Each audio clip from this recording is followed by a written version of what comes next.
raadiyoonii Dirree Shaggar. raadiyoonii Dirree Shaggar. raadiyoonii Dirree Shaggar.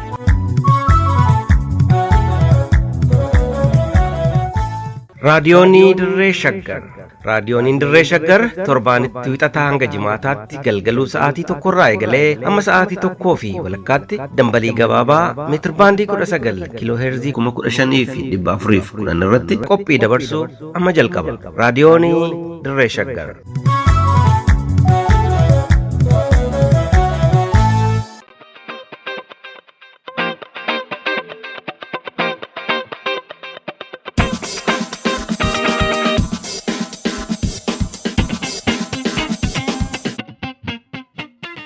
Ashamaa akka moltan kabajamtoota dhaggeeffattoota raadiyoonii Dirree Shaggar oduu guyyaadhaa isin dhageessisa. Isinitti muun kan isin faana turu aan Iftuu Galataati.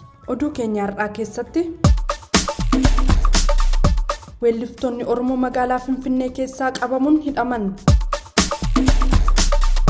Oromiyaatti kaabinoonni maqaa gibira sassaabuu jedhuun waraana qabatanii uummata saamaa jiraachuun dhaga'ame. Kanneen jedhan isin biraan gahaa amma xumuraatti na waliin tura.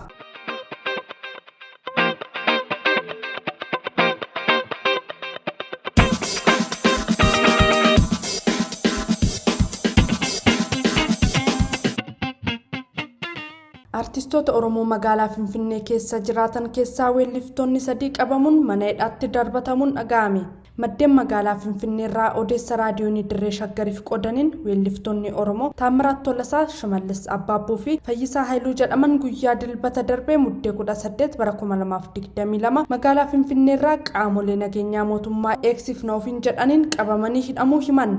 Maddeen keenya akka eeranitti weellistoonni Shimallis Abbaabbuu fi Fayyisaa Haayiluu magaalaa Finfinnee kutaa bulchiinsa Lammii Kuraatti qabamuun kan hidhaman yoo ta'u yeroo ammaa achuma waajjira poolisii bulchiinsa Lammii Kuraatti hidhamanii akka argaman ibsan. Haaluma wal fakkaatuun weellisaan Taamiraat Tolasaas guyyuma wal fakkaataatti magaalaa Finfinnee keessaa qaamolee tikaa mootummaatiin ukkaanfamee hidhamuu beekamee jira. Taamiraat Tolasaa guyyoota muraasaa dura wallee mata dureen isaa dhugaan haa mo'u jedhu toora yuutuubiitiin gadhiisuusaa kan ibsan maddeen raadiyoonii Dirree Shaggar eegasii qaamolee tikaa mootummaatiin adamsamaa akka turee fi dilbata darbee magaalaa Finfinnee keessaa ukkaanfamuun fudhatamuu himan. Weellisaan kun hanga gabaasni kun qindaa'utti eessatti akka hidhame odeessi ibsuu akka hin jirres dubbatanii jiru. Sirni bilxiginnaa eega aangootti ol bahee as jabaa fi beekaa Oromoo diinessuusaa kan dubbatan maddi raadiyoonii Dirree Shaggar tokko weellisaa Taamiraat Tolasaa weellisaa lafaa dhufaa cimaa ta'uusaa yeedaloo fi ergaa waloloosaarraa erga hubatanii booda adeemsa isaa gufachiisuuf daran jabaatanii adamsaa akka turanis dubbateera. Weellisaa Oromoo qaalii Hacaaluu Hundeessaa osoo hin ajjeesiin dura bifuma wal fakkaatuun doorsisa arrabsuu fi yaalii jeequmsaa adda addaa irratti gaggeessaa turuu kan yaadachiisan maddi raadiyoonii Dirree Shaggar sochii yeroo ammaa artistoota Oromoo irratti raawwatamaa jirus haala ture sanaan kan wal fakkaatu ta'uu himan.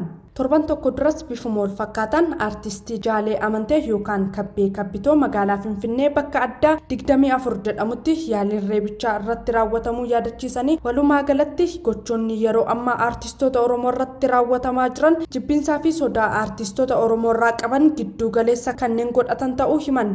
Wabii Waaqotu gabaase.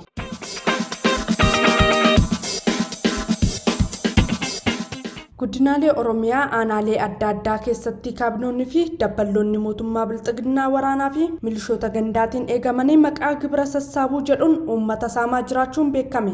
Maddeen godina Shawaa Lixaa fi Harargee Lixaarraa odeessa raadiyoonii Dirree Shaggariif qoodan akka jedhanitti kaabinoonni fi dabballoonni mootummaa bilxiginnaa sadarkaa aanaarra jiran waraanaan marfamanii baadiyyaa keessa naanna'uun wiixata muddee 19 bara 2022 bariirraa eegalee qarshii humna qonnaan bultootaatii ol ta'e kaffalchiisu saamicha irratti bobba'anii jiru.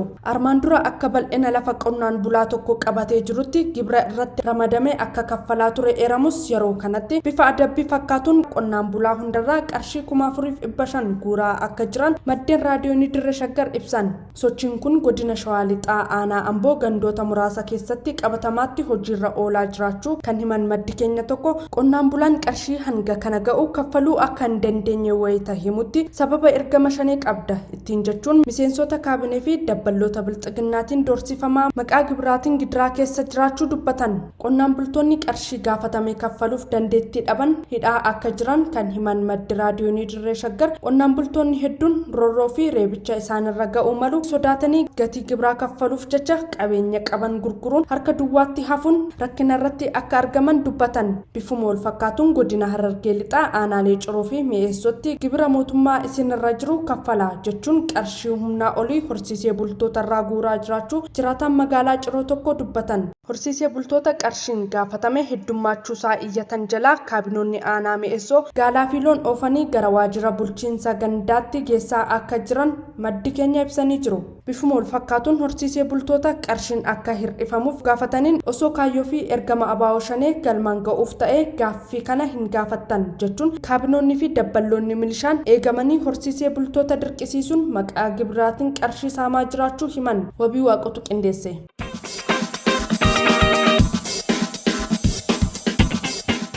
Egaa kabajamtoota dhaggeeffattoota raadiyoonii dirree shaggar oduun har'aaf qabannee dhiyaanne kanumaan gammaa ture waan waliin turtaniif hedduu galatoomaa halkan gaarii qabaadhaa.